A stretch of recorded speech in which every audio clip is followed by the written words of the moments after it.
Hi guys, my name is Niall and I would like to share with you the creative journey of this Unreal 5 project. This video is going to be an entire breakdown of how I made this project from start to finish. Today we're going to learn how to capture real life objects using a technique called 3D Gaussian Splatting. We will then move on to set dressing, using assets from the Quixel library, and lastly we will learn how to light our scenes ranging from morning to overcast fog to nightfall. Before we move forward, let's look at today's pipeline. For this project, I am using the Unreal Engine 5.3, the Kiri Engine, which is today's sponsor, the Quixel library, and lastly, DaVinci Resolve. The idea for this project came from our week-long stay at a traditional thatched cottage on the northeast coast of Northern Ireland. Thanks to the Kiri Engine, I was able to capture this cottage using the brand new technology, Gaussian Splatting. For those familiar with photogrammetry, Gaussian Splatting is a vast improvement where instead of stitching together multiple photographs, video is used to capture high quality objects. We captured this cottage and the surrounding area with only an iPhone by recording a 360-degree video. Once uploaded to the Kiri app, we could then preview our model and clean it using Kiri's modeling tools on their web app. However, you can also perform the same task on their mobile app. Once the scan was cleaned, it was then exported as a Python file. With our model complete, let's boot up Unreal. I am using Unreal 5.3, and from the dashboard I'm going to select a basic template from the Game tab. You can enable ray tracing if your hardware supports it. Before importing any 3D models, we have to download a free plugin for the Unreal 5 engine that allows us to import our model. I have attached the plugin in the description below. Just simply find where you've installed your engine and copy the plugin folder into the engine's plugin directory. Now we can simply activate the plugin inside of Unreal. And while we're here, let's activate the movie render queue and the HDRI plugin. We will be using those later. Once you restart your engine, a brand new icon should appear at the top of your screen. Simply click on this and import your 3D model. From here, we have to enable a few features before we start getting creative. A brand new blueprint should be created containing your model. So let's click and drag that into our scene. In the details panel, I'm going to search for with relighting and enable this feature. This way your 3D scan will adjust the lighting within your scene. From here, you can use the cropping box to clip your model, just in case you need to hide any unwanted geometry. Just simply set your cropping box to kill outside and then adjust its positioning in your viewport. For this render, I wanted to place our cottage in a thick, dense, foggy forest. To start, I simply sculpted my landscape from the base level that Unreal provided us. And at this stage, I am making sure to flip back and forth between my camera's viewport and the level viewport, so that way I'm not wasting any time on areas that will be visible in our render. When I was done, I created a simple landscape material to paint over my landscape. For my trees, I used the European Megascan trees alongside assets from the Forest Community Collection Pack within the Quixel library. When painting trees and various types of foliage, I find it best to lower the density to something like 5, add some variation to the scaling, disable align to normal, and ensure that the paint on click is enabled.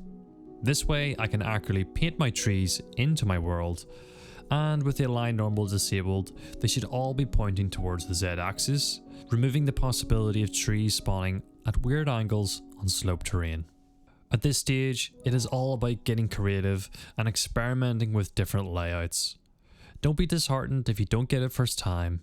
Take a break and tack your level again with a fresh mindset. With my environment complete, it was time to add some lights. Let's start by creating a sunset atmosphere, with a low-hanging sun casting orange light throughout our scene. Start by adding a directional light, a HDRI, a post-processing volume, and lastly, a height fog. Let's start with our HDRI, and with the blueprint selected, set the intensity and the scale to 1500. I am using the default Approaching Storm HDRI, however you can download and import your own HDRI from the HDRI Haven if you wish.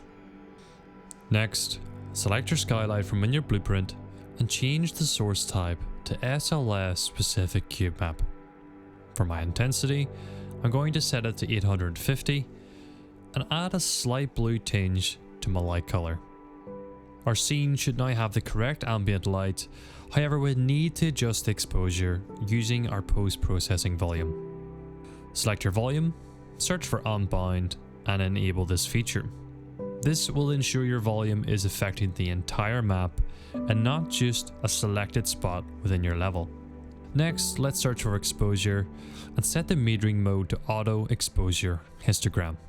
Enable exposure compensation and set the min and max EV to 9. This step is crucial to getting realistic lighting, and we'll see in a little second. Instead of adjusting the manual exposure, let's scroll down to local exposure, and to raise our shadows, let's set the shadow contrast scale to 0.7. We can add some detail into our world by adjusting the strength of the detail to 1.3. We can set the blurred luminous blend anywhere between 0.2 and 0.4. To adjust your exposure, you can now use the middle grey bias.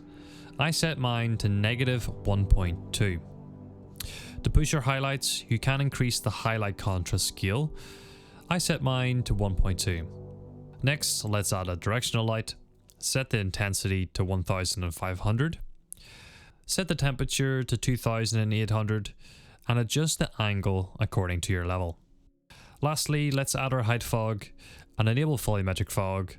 And for this lighting, I left everything else pretty much as default. When lighting my fog, I duplicated my sunset folder and adjusted some of the following settings. For my post-processing volume, I set my min and max EV to 9.5, my middle grey bias to -2.2. For my HDRI, I changed my HDRI to the Forest Overcast from HDRI Haven with the following settings. Both intensity and size are still at 1500, with my skylight having an intensity of 800. For my height fog, I set the fog density to 0.4 and my fog height fall off to 1.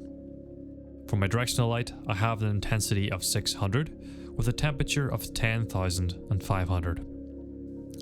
I found these were the best combinations of settings to give a nice overcast lighting. When lighting my night scene, I adjusted the following settings.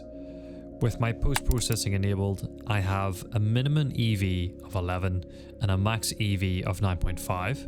With my local exposure, I have a middle grey bias of -1.5. For my HDRI, I'm using the Satara Night HDRI from HDRI Haven, with the intensity set to 30 and the scale at 1500. However, my skylight intensity is still set to 1500, just making sure that there's enough ambient light within the level. For my height fog, I have a density of 0.1, and lastly, my directional light is set to 300 lux, with the temperature set to 12,000 to mimic moonlight.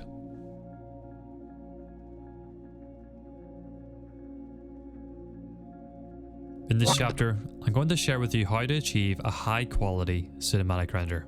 To start, let's open the movie render queue. Make sure your level and sequencer match correctly. From here, let's click on the settings and a new window should open. To start, I'm going to remove the JPEG option and replace this with an EXR file. An EXR file is an image format which provides accurate and reliable color representation and allows for multiple channels of color and image data, such as alpha channels or metadata, to be stored inside a single file. Next, I will add anti-aliasing, and this is a technique that smooths out jagged edges and improves image quality. For my render, I used a spatial sample count of 1, and a temporal sample count of 32. I generally find little improvement is gained by going beyond 32, however your project might be different, and just bear in mind that this will increase render times. As I have a particle system active in my level, I'm going to add 120 frames to my render warmup and engine warmup. This allows any particle systems in your level to start their looping cycle before rendering.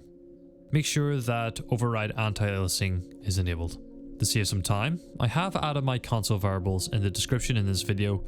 However, the most important variable that I find is screen percentage. Screen percentage is a resolution scaling technique used to render a lower or higher resolution image than what is actually being presented. Being able to adjust the screen percentage enables you to maintain a balance between performance and image resolution quality. I generally set mine to 150.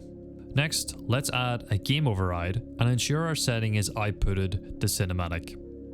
Lastly, let's select the folder to render out our image to, and here we can set a resolution. For now, I am rendering out at 1080p by 1920.